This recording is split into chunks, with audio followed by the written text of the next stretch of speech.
Beauty छोरी तो हर beauty छोरी तो हर दीवाना तो हर क्यूट दीवाना दिलियो पूरे गाल पे। आप सुन रहे हैं संदीप सुमन को।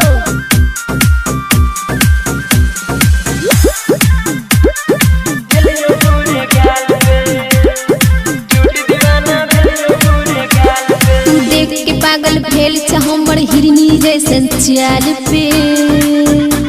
तू देख के पागल भेल छ हमर हिरनी जैसन चाल पे। ब्यूटी छो तो हर क्यूट दीवाना भेलियो गोरे गाल पे। ब्यूटी छो तो हर क्यूट दीवाना भेलियो गोरे गाल पे। दीवाना भेलियो गोरे गाल पे। मुन्ना राज ब्यूटी छो तो हर क्यूट दीवाना भेलियो गोरे गाल पे। की बाजार मधुबनी दीवाना भेलियो गोरे गाल पे। नाक के नथिया करो हथिया देख के मनवा डोले छे। तोरा जैसन आगे पीछे हमरा रोज ओले छे। हमरा रोज ओले छे। नाक के नथिया करो हथिया देख के मनवा डोले छे। तोरा जैसन आगे पीछे हमरा रोज ओले छे। तोरे सौद घाटन है तोरा नया साल के। ब्यूटी छो तो हर क्यूट दीवाना भेलियो गोरे गाल पे। ब्यूटी छो तो हर क्यूट दीवाना भेलियो गोरे गाल पे।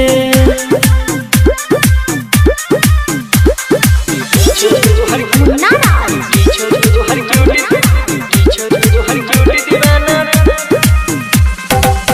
की बाजार मधुबनी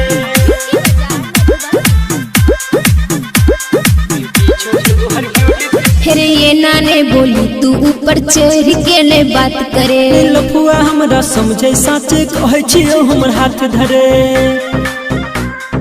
कहे छियो हमर हाथ धरे। फिर ये नाने बोली तू ऊपर चढ़ के ने बात करे। मैं लफुआ हमरा समझे साचे कहे छियो हमर हाथ धरे। झूठो दर्द बनल छही हमारा कपार पे। ब्यूटी छो तो हर क्यूट दीवाना भेलियो गोरे गाल पे। ब्यूटी छो तो हर क्यूट दीवाना भेलियो गोरे गाल पे।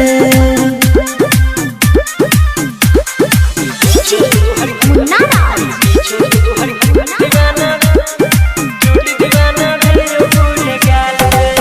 की बाजार मधुबनी।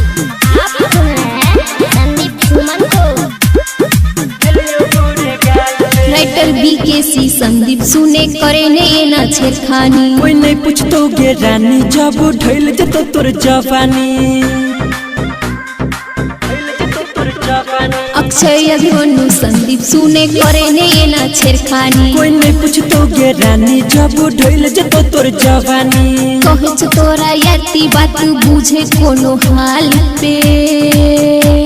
ब्यूटी छो तो हर क्यूट दीवाना भेलियो गोरे गाल पे।